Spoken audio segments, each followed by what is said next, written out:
Ce mercredi débute la 27e édition des Rendez-vous du cinéma québécois et la porte-parole, c'est la comédienne Suzanne Clément. Salut! Bonjour! Quand on te demande d'être porte-parole pour un événement comme ça, c'est une grande charge parce que tu veux tout voir, tu veux être au courant de tout. Alors là, est-ce que tu as passé un blitz les dernières semaines à regarder plein de films en prévision de cet événement-là? Oui, totalement. Oui, en fait, je m'étais donné en fait comme objectif de voir des choses que j'aurais pas vues de toute façon. De pouvoir transmettre l'information aux gens pour que je pense que ça peut aider des fois les rendez-vous. Un festival, c'est tellement surtout celui-là, il est très complet. Hein? Oui. On va très très loin dans nos profondeurs de notre cinéma. Et donc, des fois, d'avoir des films comme ça auxquels on s'attarde, ça peut aider les gens à choisir. Fait que j'ai vu plein de choses, puis entre autres, j'ai vu des documentaires que j'aurais pas vus certainement si j'avais pas eu ce mandat-là d'être porte-parole. Comme Génération 101 de Claude Godbout, entre autres, qui est un film, un documentaire hallucinant, hyper intéressant sur cette génération-là de gens, les immigrants qui sont arrivés ici et qui, grâce à la loi 101, ont suivi leur cours de français. Donc, à la fois les effets positifs de ça, puis les effets pervers, parce qu'après ça, on se dit, mais qu'est-ce qu'on leur offre d'autre? On leur offre de parler français, on leur dit... on vous accueille, mais jusqu'à quel point on les accueille? Okay. C'est quoi les manques? Puis, c'est sûr qu'il y a des fêtes, dans le sens que c'est jamais parfait. Donc... Inévitablement, oui, c'est ça. Mais ils se retrouvent aussi souvent dans des écoles entre immigrants. Okay. Et on a aussi des exemples de trois gens qui se sont intégrés, écoute, qui sont plus nationalistes que beaucoup de Québécois. Okay. C'est quoi leur perception? Très politisée, hyper intéressant. C'est quoi leur perception pour l'avenir du Québec? Ils ont une perspective très intéressante, en tout cas, entre autres. Là, ça, oui, parce qu'en plus, juste de ce mais je regardais la programmation, oui, il y a des longs métrages, mais il y a beaucoup de courts métrages, puis souvent, ces festivals-là, c'est une porte d'entrée pour ceux qui en ont fait, puis on en présente plusieurs dans une soirée. Ça aussi, je trouve ça le fun. Exactement, oui. Puis les gens peuvent, des fois, ont peut-être pas cette habitude-là d'aller voir des séries de courts-métrages, mais c'est bien le fun. Parce que là, tu passes 1h30 à passer d'un univers à l'autre. Entre autres, il y en a un, c'est toutes des femmes réalisatrices, des jeunes femmes réalisatrices. Okay. Fait que là, tu as le portrait, OK, ça ressemble à quoi? De quoi ils ont envie de parler? Il y en a des super bons, je pense, à l'ordre des choses de Anne Aymon. Petit bijou de court-métrage, il y en a plein. Sarah Fortin, qui est le synthétiseur. Oui, on l'avait reçu ici, oui, c'est sympathique. Très joli court-métrage aussi. Geneviève aussi Albert, qui a fait un beau court-métrage sur les plantations mammaires. Les implants, ma mère! Je ne sais pas comment de trouver le mot. Plantation, ma mère! Ça, c'est une bonne expression.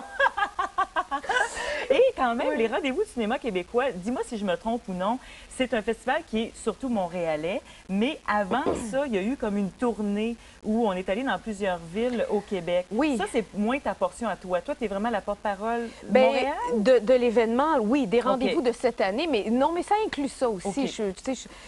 Même, ils ont élargi leur tournée des rendez-vous, pas seulement aux villes québécoises, mais aux villes francophones en dehors du Québec, au Canada. Donc, il y a toute une ouverture qui se fait de la part des rendez-vous. C'est un événement qui ratisse très, très large, les rendez-vous. Et c'est vraiment une occasion pour les gens d'ici, à la fois comme société, à la fois comme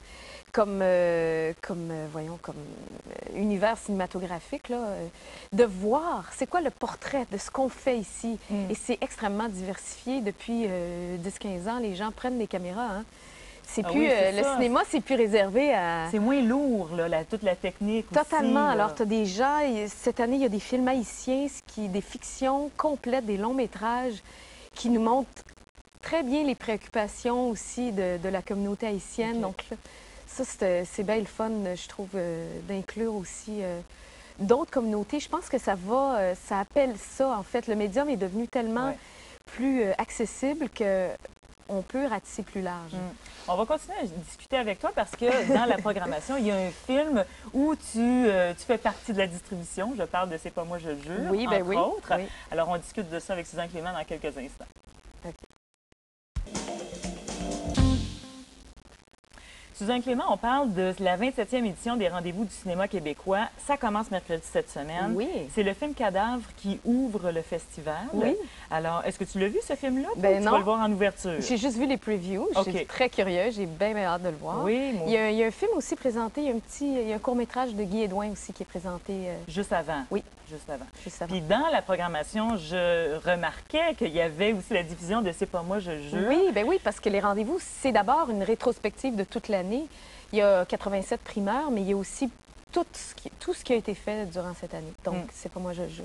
Je peux pas passer à côté. Il faut que je te félicite parce que j'en parlais hors onde, mais ce film-là a gagné tellement de prix. Oui. Il va sûrement gagner au Québec parce que demain, on annonce la liste des nominations au Jutra. Ouais. Mais il y a une belle histoire, ce film-là. Déjà, c'est une bonne histoire au Oui. cinéma, mais ensuite de ça, son histoire un peu partout, ça se passe bien. Là. Oui, ça se passe très bien, mais surtout avec Berlin, là, Philippe vient de gagner 2 prix Ouais. dans la section, en fait, très intéressant, section Génération, Oui, c'est ça? comme pour un plus jeune public. Oui. Hein? C'est Oui, vrai qu'on n'y a oui. pas pensé ici de présenter ce film-là à un plus Peut-être qu'on jeune se public. limite un peu, oui, avec ce qu'on choisit de présenter au jeune public. En tout cas, ça semble être le cas. Moi, j'étais pas là, mais Philippe, de ce que j'ai lu dans les journaux, je n'y ai Ouais. pas parlé, là, mais OK.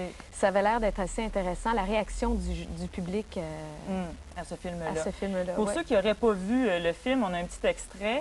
OK. C'est un film de Philippe Falardeau. Ça s'appelle C'est pas moi, je jure. Que voici. Je pense toujours tout, lui. Puis papa et maman se seraient peut-être pas séparés. C'est pas ça, divorcer, OK? C'est un mot sale. C'est comme un vagin. On dit pas ça, ces mots-là. Napoléon qui lance un œuf, lance un bœuf. Quelque chose qui va pas? Quelqu'un a lancé un bœuf sur la porte de son garage. L'amour, ça donne du courage. Bien?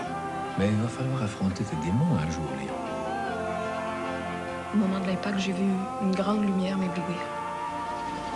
J'ai vu des moments de ma vie défiler, comme au cinéma. Qui n'a rien doit tout risquer. Allô, maman?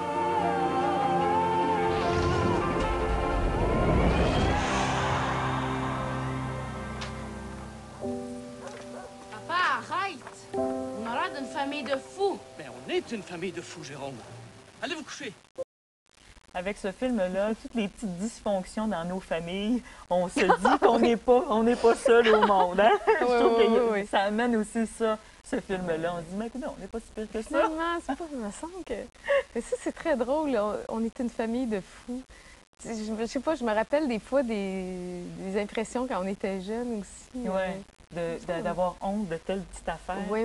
Mais dans le fond, c'est pareil dans la famille à côté, ou même des fois, ça peut être pire, là, finalement. Oui. Oui, quand même. Mais ce qui est beau aussi dans ce film-là, c'est un peu... ça, c'est... Quelqu'un m'avait dit ça, la résilience des enfants de familles divorcées, séparées. La capacité de s'adapter, finalement, au bout du compte, Ouais. qui est pas évidente à cet âge-là, 10 ans, 8 Ouais. ans, bon. Ta vie change là, du jour au lendemain. Oui. Oui, Comment tu effectivement. replaces les choses dans ta tête? Comment ça se passe dans la tête de cet enfant-là? Comment il réussit à exprimer finalement ce qu'il vit et qui réussit pas, mais qui finalement Ouais. dépasse des limites déjà à cet âge-là. Ouais, Dépasse, Alors, profitez-en pour aller voir ce film-là, entre autres. Il y a toute une Entre autres. programmation au Oui, il y en a Rendez-vous du cinéma tellement. québécois. Écoute, on va aller voir un autre vidéoclip, mais après ça, j'aimerais ça qu'on parle de ta portion. Tu débarques, tu arrives d'Haïti. Ah si on oui. peut en parler un petit peu de Médecins Tout à fait. du monde. Mais on a parlé aussi des rendez-vous, on a juste parlé des films. Il y a ça, mais il y a les 5 à 7, il y a les classes de maîtres. C'est vrai. Il y a les soirées party, il y en a plein, puis ils sont Où tous vous intéressants. verrez Suzanne Clément dans toutes les soirées party. Profitez-en.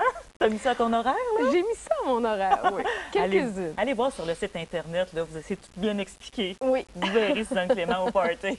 On va aller voir The Cranberries, on continue à discuter dans quelques instants.